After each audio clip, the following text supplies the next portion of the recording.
Hello everybody and welcome back to my channel. So today I wanted to try out a little bit of a challenge artwork. I have this beautiful colored paper here which I used for a previous video, and I want to see if I can do some acrylic painting on top of it. Now we have these little offcuts here which I am going to use first as just a sort of test to see how it goes before I commit to doing a large illustration. So my idea to try and make it work better, I decided to use this Jo Sonja's all-purpose sealer. It's basically like a clear gesso, except it is a little bit less textured than a gesso. And it did say on it that you can use it with paper. So I thought I would just paint down some thin layers and then test out with some acrylic paint over the top and see how it actually responds to that. So as you can see here, we just did some very rough little tests just with some paint, and honestly it does look pretty good. I feel like it protected the paper and the paint went on pretty nice. So without further ado, I'm going to dive in and make an artwork with it. So this is the paper that I've chosen today and it is absolutely beautiful. This is one of my favorite patterns in here because it just has these lovely little sunflowers and it has other flowers as well. And I just thought that it looked so nice, and yeah, I decided to put a nice little painting on top.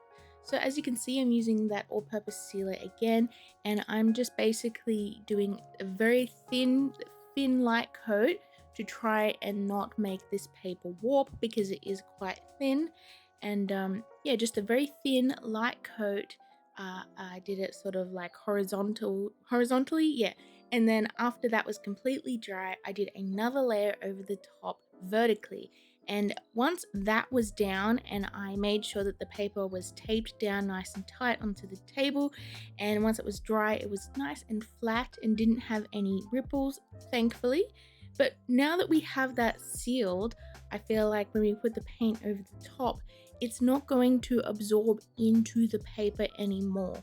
So we have that sort of base coat which is going to protect the paper, and now I can paint over the top in more thicker applications, and the paper isn't going to warp or absorb the paint or anything.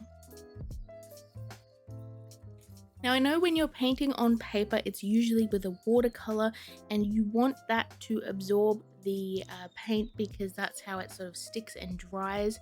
But with acrylic paint, it sort of dries differently and you don't really need it to absorb into the paper because it is obviously less watery than watercolor. So without that absorbing into the paper is going to stay nice and flat, and it's going to be a better surface to paint on.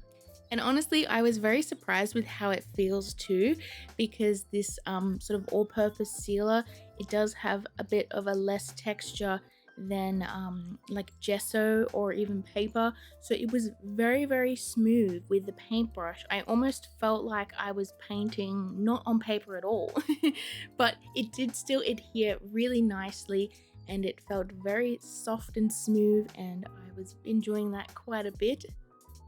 So anyways, let's talk a little bit about the painting that I'm actually doing and my choices and stuff behind it.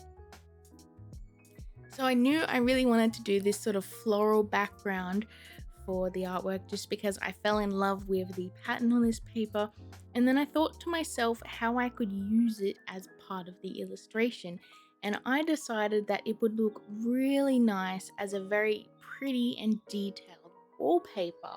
Because personally, if I was going to put wallpaper in my home, I would probably pick something florally and colorful as well.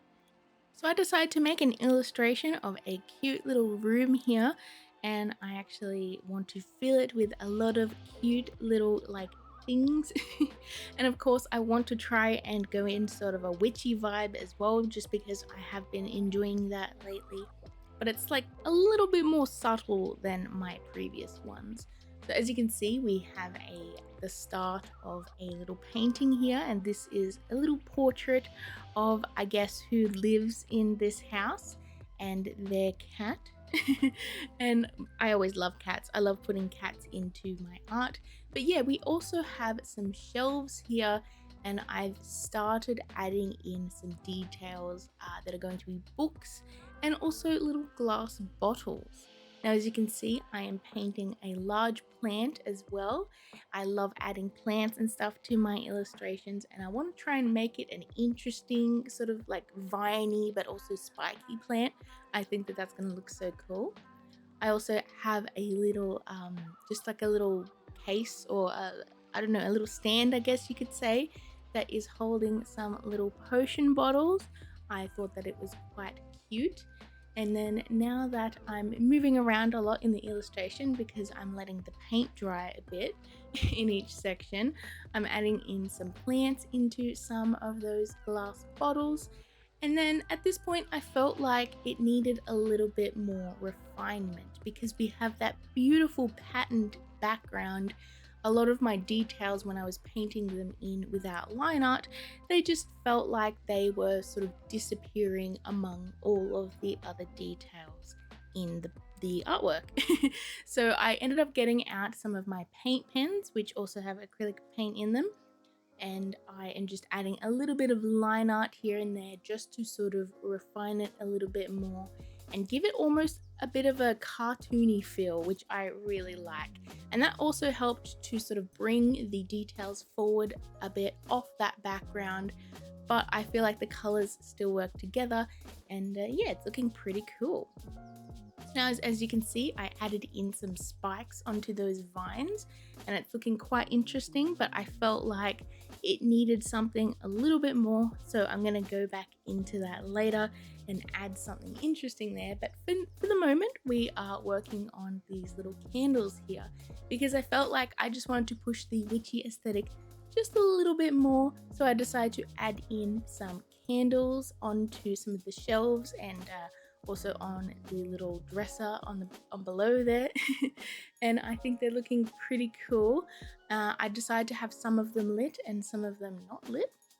Now I'm just going in with those books and just adding some details onto the spines there, which is really helping add some interest and just some more details so that you could tell that they were books.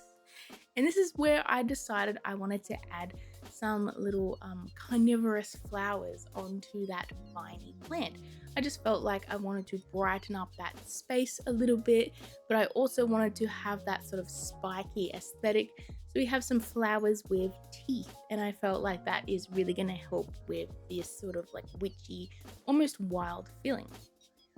After this, I'm adding in some details on that red skull up on the shelf, and I'm also adding in a little parchment here, as you can see.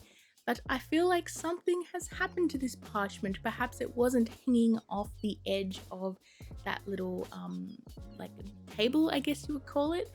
I ended up adding in some little cat paw prints as if they walked all over this parchment that had some writing that was, the ink was still wet, so the paw prints got through that, and then they ended up like putting their paws all over other items in this scene, and it almost adds a little bit of a story. And I actually had quite a bit of fun sort of just playing around with that, smearing some of the paint to add in just like little messy paw prints, and honestly I really love this.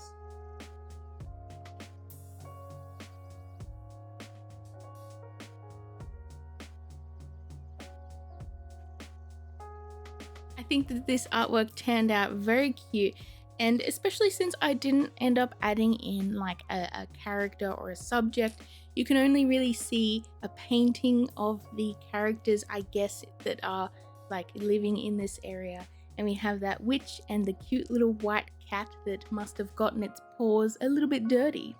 But yeah, I had so much fun painting with this, and honestly I was quite surprised with how well it worked. And yeah, thank you guys so much for watching. I hope you enjoyed me painting this. Let me know in the comments below which detail in this is your favorite. Probably mine would be the parchment with the messy paw prints. I just feel like it adds a little bit of a story in there that I really like. Hope you're having a fantastic day and you're staying safe, and I hope to see you in my next video. Bye everyone.